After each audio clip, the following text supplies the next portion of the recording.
Hopefully. Okay. Now, another staggering statistic. Between the years 2014 and 2016, the number of police officers killed in the line of duty rose to 56%.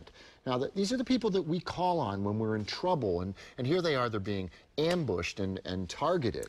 These fallen heroes deserve a voice, as do their loved ones and partners who are struggling to pick up the pieces these tragedies have left behind. The new documentary, Fallen, features family members who have lost loved ones and colleagues who have lost their co-workers while they were trying to serve and protect. Let's take a look at Fallen. And then with the current state of police work, you're always looked at as the bad guy. And I'm going, wait a minute, I'm trying to make a difference. I'm getting up to go to work every day, and I think a lot of times people forget at the beginning and the end of the day, I wake up, I have a wife at home, I have kids at home, you know, I want to be a dad, I want to be here forever, and they don't see the side of when a police officer gets killed. They don't see the lives that are left. Who's going to be my son's dad? Who's going to take my son to his football game? Who's going to teach my son about women? And who's going to protect my daughter the way that I would protect my daughter? And they don't see that.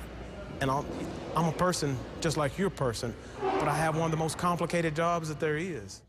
And joining us now are Cyndia Roberts, who lost her husband, as we mentioned, Tampa Police Corporal Michael Roberts, when he was killed in the line of duty in August of 2009, and the director of the film Fallen, Thomas Marchesa, who himself is medically retired law enforcement. Both of you have such interesting stories that are, you know, that have to be heard. But Cindy, let's start with you.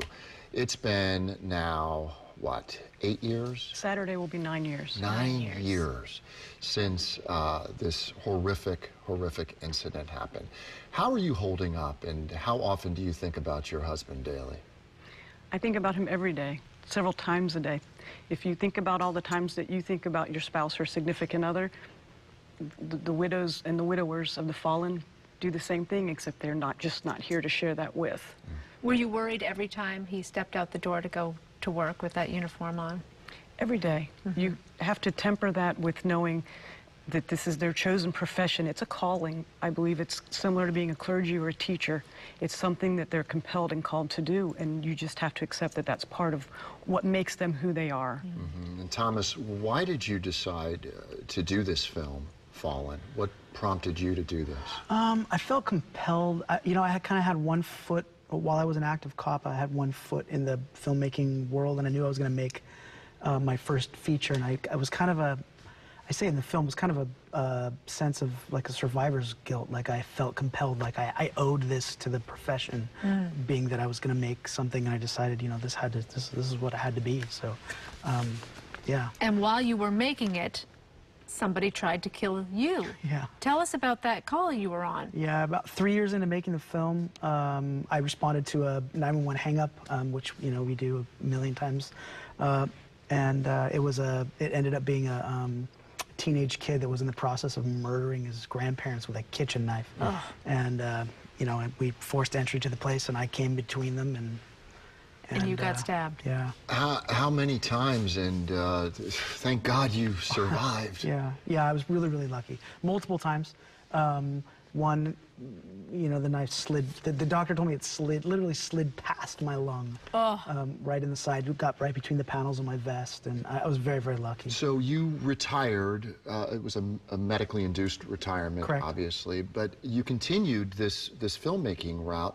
And in order to tell this story, I mean, if you didn't have a willing person here to tell the story, it would never get told, would it? No, and that was part of the difficulty of making the film, was that, you know, everyone reacts to these kinds of situations differently. Some people want to just go hide in a hole, and some people want the story told. So it was kind of this delicate dance of figuring out, of contact, reaching out and finding people that wanted their story told. And yeah, it was definitely, there was quite a bit of a, you know, filling out process to actually land on which stories were going to be included in the film, definitely. Now, Cindy, you are the president of the West Central Florida chapter of COPS, COPS. Tell us a little bit about this and how you're helping other people who have gone through similar tragedies. The Concerns of Police Survivors started in 1984, and we are a peer support group for all of the surviving family members, whether you're a spouse, a parent, a child, a sibling, aunts, uncles, grandparents, everyone you can think of that's impacted by the loss of the officer, including their coworkers. So we have retreats for all of those levels of survivors where you can dedicate 3 days to working through that annually. And in addition to that, they have scholarships for the officers' children to try to help them to become the best that they can be, despite what's happened. Now your son was 3 years old when your husband was killed. He's 11 now. Yes. What kind of conversations do you have with Adam, your son, about your husband?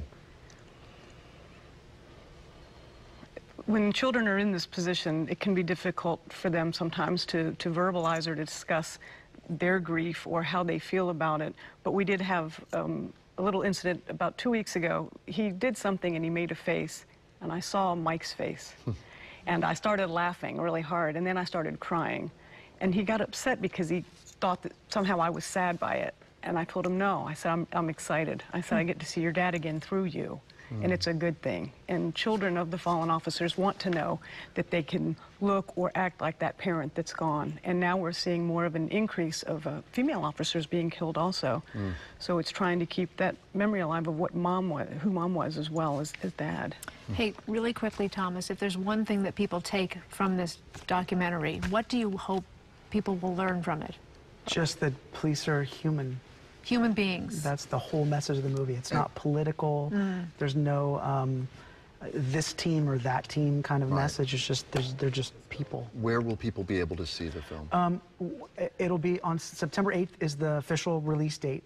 And it'll actually be here in Tampa at the AMC, I think the AMC Regency Theater for between starting September 8th through the 14th. We'll put that information, we'll confirm it and put it up on our website, daytimeonline.tv, if anybody's interested in And then also seeing on the demand, and it's perfect. Yeah. Cindy, your strength is an inspiration to so many for so many reasons. So thank you for that, and thanks for making this film, Thomas. Thank you for having us. Again, the film is called Fallen. Thomas and Cindy, thank you again. We'll be right back with more Daytime, so don't go away. More to come on Daytime, presented by Lakewood Ranch. Find your perfect home at lakewoodranch.com.